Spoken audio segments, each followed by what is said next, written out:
I'm Dr. Jesse John, Assistant Professor, Department of Anatomy, and we are discussing anatomy of peritoneum and rest of the anatomy of the peritoneum we will discuss in this video. And we will start from the falciform ligament. Falciform ligament uh, is a sickle-shaped fold of the peritoneum which connects the anterior superior surface of the liver to the supraumbilical part of the anterior abdominal wall and the inferior surface of the diaphragm. Its concave inferior margins contains the ligamentum teres. The ligamentum teres extends from the umbilicus to the notch for this ligament on the inferior border of the liver and joins the left branch of the portal vein at the left end of the porta hepatis.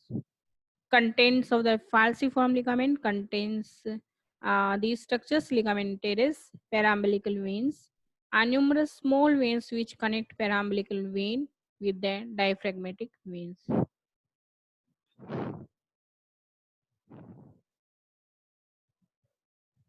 Now we will discuss peritoneal cavity. It is the largest and most complex serous sac in the body. Peritoneal space between the parietal and visceral layer of the peritoneum.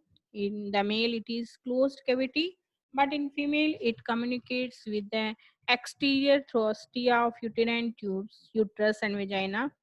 Therefore, pelvic infection are common in females. Normally, the peritoneal cavity is only a potential space and contains only a thin film of serous fluid which lubricates the adjacent surface of peritoneum so that they can glide over one another.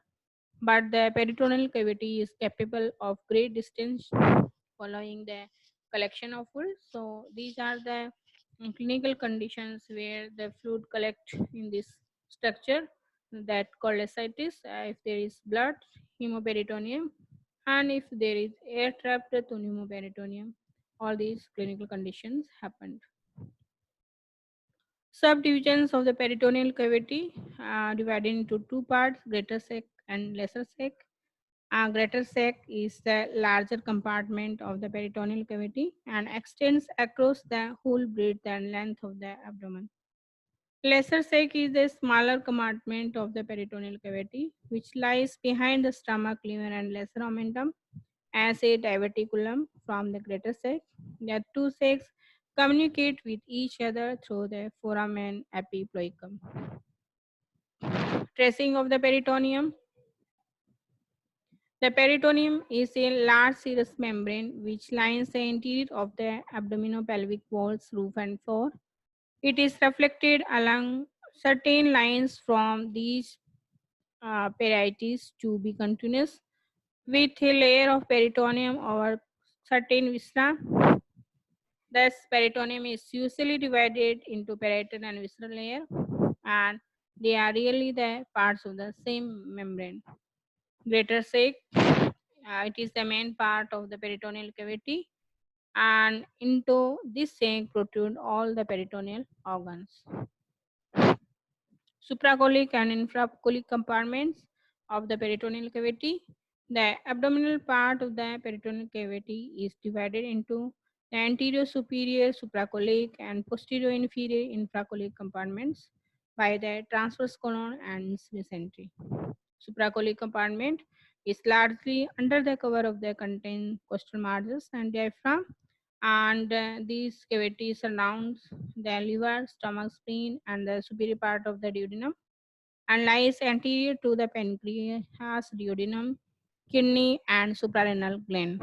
Attachment of the liver to the diaphragm and anterior abdominal wall defines the subdivisions of the supracholic compartment. Infracholic compartment is filled with the coils of the jejunum and ileum and surrounded by ascending, transverse, and descending colons. The infracholic compartment below the level of the transverse mesocolon is divided into right infracholic space by the root of the mesentery of the small intestine. Right infracholic space is triangular with apex lying below the ileocecal junction, and left infracholic space is larger than the transverse mesocolon. Intraperitoneal fossae. The peritoneal cavity presents a number of small pockets called fossae, into which loops of bowel may become caught and get strangulated. Important ones are lesser sac, paraduodenal fossa, and retrocecal fossa and intersigmoid fossae. Subphrenic spaces below the diaphragm, 6 spaces are defined in relation to the periphery of the liver, called subphrenic spaces, and these spaces are right posterior intraperitoneal compartment and the right anterior intraperitoneal compartment, right extraperitoneal compartment, left posterior intraperitoneal compartment, and left anterior intraperitoneal compartment, and left extraperitoneal compartment. Right posterior intraperitoneal compartment communicates through foramen epiploicum with the lesser sac of peritoneum, and the right anterior intraperitoneal compartment situated between the anterior surface of the right lobe of the liver and diaphragm in front of the superior layer of the coronary ligament and right triangular ligament. Right extraperitoneal compartment, it is a space between the bare area of the liver and the diaphragm. Lesser sac is a diverticulum of peritoneal cavity behind the stomach and communicates with the greater sac through a silt-like aperture that is called epiploic foramen. Boundaries anterior wall from above downward formed by the caudate lobe of the liver, lesser omentum, posterior inferior surface of the stomach, and anterior two layer of the greater omentum. Posterior wall from below part it is formed by posterior two layer of the greater omentum, and the structure forming the stomach bed except spleen are transverse colon, transverse mesocolon, pancreas, upper part of the left kidney and left suprarenal gland, and diaphragm. All these structures forming the stomach bed are separated from the stomach by lesser sac, except spleen, which is separate from the stomach by the greater sac. And this is your assignment that is covered two questions. Describe peritoneal cavity and what is greater sac. And we will cover the next topic in next video. Till then, study well and let me your queries and I will resolve very soon. Thank you. Thank you so much.